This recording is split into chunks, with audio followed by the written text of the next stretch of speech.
Hi guys! Magandang gabi. Welcome back po dito sa Gandara Asraya Channel for Showbiz Update. Andito na naman nga po akong muli nagbabalik. Ang nagmamaganda ninyo kachismos ang Kim Pao. Wala na pong iba. Ang lokaret na si Gandara Asraya. Buhay na buhay. Napagkat napakaganda ng bungad po sa atin ng Showtime. Live na live. Si Kim Chiu. Anyway, andito na naman akong muli para maghatid sa inyo ng latest update and fresh happenings patungkol kina Kim Chiu and Paolo Avellino. And para sa gabing ito, ang pagbabalik ni Kimi sa Showtime ang atin pong pag-uusapan. Siyempre, meron pa bang iba? Alam ko na na-miss nyo sina Kim and Paolo. Kaya ito, ang atin pong update. Pero bago pang lahat sa mga di pa nakaka-subscribe sa ating channel, maaari lamang na pindutin po ninyo ang subscribe button at notification bell na nariyan sa baba upang kayo ay maging updated at ma-notify tuwing may bago tayong chika at balita hinggil sa Kim Pao. Basta mga balita na may kinalaman kina Kim Chiu and Paolo Avellino, sagot na po natin yan. And eto po ang fresh na pagbabalik. Fresh na pagbabalik. Ang pagbabalik ni Kimi sa Showtime na fresh. Ang beauty, grabe naman nga yan. Si Kimi talaga pong nakapag-rest ng mahusay, ng maayos. Kitang-kita naman, grabe, ang glowing, ang ganda. Napaka-fresh ni Kimi, nakakapasa na all. Na naman nga talaga ang beauty nitong si Kim Chiu. Kaya ang daming naiinggit dyan sa ating Chinita Princess Napaka-bagets naman kasi talaga ng itsura ng ating queen Kim Chiu. Anyway, sa kanya pong pagbabalik, marami po ang nasabik. Baka sakali na ay mayroon pong mga bakas ng ng bakasyon at mahulaan kung saan talaga nagpunta ang Kim Pao. Siyempre, ang pagbubunat ng mga host kay Kimi, inaantay po yan ng lahat. Pero wag ka, alam niyo ba, isa sa napakagandang ayuda na atin pong isi-share ngayon ay ang pagsisigawan ni Kim Chiu na certified taken na siya. Huy, grabe, apaka-OA. Anyway, bakit ka ba nasabi na pinagsisigawan na ni Kimi ngayong taon ang kanyang love life? Ito ay matapang niyang sagutin at aminin kung paano siya mag-I love you ngayon. Binabago na niya. Siyempre naman, di ba? Kasi si Kimi kilala naman po talaga as sweet, napakabait, sweet po sa lahat. So, paano nga ba mag-I love you ang isang Kim Chiu? And eto, grabe naman talaga, pinagsigawan ni Kim kung paano siya mag-I love you ngayon. Talagang pasigaw na yan, pag hindi ba naman naramdaman yan, charot. Pero usually si Kim Chiu kapag kaganyan, binubunit ni Mimi Vice, lagi niyang sagot, wala pa. Wala pang sasabihan ng I love you or wala pang ka-I love you, Pero not this time. Kasi si Kimi ay agad-agad talaga naman pong wala ng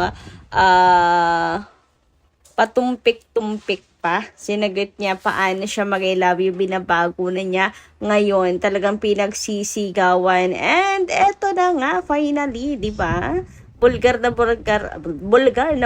ang relasyon nilang dalawa ni Paolo Avellino. Kasi ayon po sa mga fans kung hindi po certified taken si Kimi, hindi siya mag-I love you dahil wala pa man. Pero dahil taken na nga raw si Kimi, eto po, ready, proud si Kimi mag-I love you ng ganon lang po kabilis kausap. We know naman Kimi, di ba? Talagang naalala niyo ba yung niya kay Tito Boy Abuinday na ilang siyang umamin, yung diretsahan talagang pagsagot kasi for her, mas maganda talaga na sa lalaki manggagaling. Pero ngayon, talagang nag-iiba na ang pananaw ni Kim Chiu sa pag-ibig. Grabe naman kasi talaga yung mga pinagdaanan yung trauma sa kanyang naging excess, yung super loyal niya Tapos ganun lamang po ang igaganti po sa kanya. Anyway, narito ang ilang mga comment ng ating mga taga-subaybay hinggil sa mga nagdaan po nating balita mula kay Ma'am Marieta Tomenes. Sabi niya, shoutout sa inyo madam, dapat na magpakasal na kayo Kimpa. Nang malubay na ang masasamang salita ng bashers sa inyo. Kim Pao, sobrang maraming naiinggit sa inyo. Gentleman lang talaga si Pao kay Kim. Tunay na pagmamahal niya. Kaya nire-respeto niya si Kim. God bless, good luck, ingat kayo lagi, Kim Pao. O siya, ayan na. At minamadali na nga po sila Kim and Paolo na magpakasal this 2026. So, may marami nagsasabi na it's not time, right time para magpakasal. And you know naman si Kimi, naniniwala po yan sa feng shui as Chinese. But, malay nyo rin naman, hindi ba? Hindi naman po natin ang puso, ang damdamin. Hindi rin natin kayang pigilan. Kung ito po yung nakatakda, mangyayari. Huy, apaka-OA. Pero yes, sana sa ngayong 2026 na talaga yung pinaka-iniintay nating year. Pero syempre, nandun pa rin ang respeto natin para kay Kim Chiu sa kanya pong desisyon at paniniwala po sa buhay. So, ayan, hindi po natatapos ang kahilingan ng mga fans na magpakasal na silang dalawa.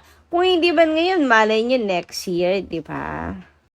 In God's perfect timing, ika nga. Anyway, sabi dito ni Dina La Fortesa. Dina La Fortesa.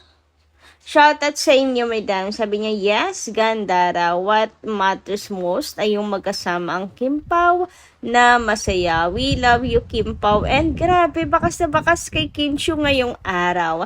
Nakikita niyo ba yung aura ni Kimi?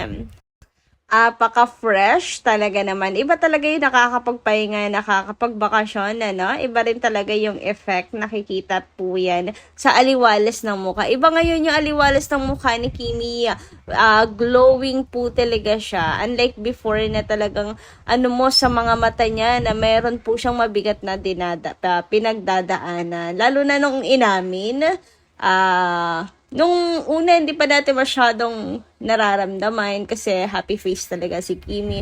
But after na mag-file ng reklamo, ayun, siguro hindi na maiwasan ni Kim Chiu na talagang tumagaktak po ang kanyang luha at damdamin. Lalo pat nalaman na ng publiko, 'di ba? So, talagang dumoble yung bigat na kanyang nararamdaman. Kaya siguro hindi na kayang itago pa sa kanyang mga mata at mga ngiti, mapagpanggap na mga ngiti ang kanyang tunay na nararamdaman. Pero ngayon, very light ang aura ni Kimi, napakagaan lamang po. Na para bang nawala, na ibuhos na po niya nung bakasyon at magaan na po ang kanyang pakiramdam ngayon. Ramdam na ramdam siguro niya yung moral support ng kasama niya sa pagbabakasyon. Huy, hindi ko sinasabing si Paula Avellino pero parang gano'n na nga. Okay, grabe, apaka-OA. Anyway, thank you so much at muli nagparamdam na ulit si Kim Chiu. Back to work na po ulit sa It's Showtime. Maraming salamat. Grabe na miss ng mga fans ang happy face, ang atin pong happy pill na si Kimia. Ganda pa ng outfitan niya. Happy New Year, Kim Chiu and Paolo Avellino. Anyway guys, hanggang dito na lamang po muna ang ating update. Maraming salamat po sa inyong pakikinig. Kita-kits po tayo muli sa mga susunod pa nating magiging chikas. Marami pong salamat.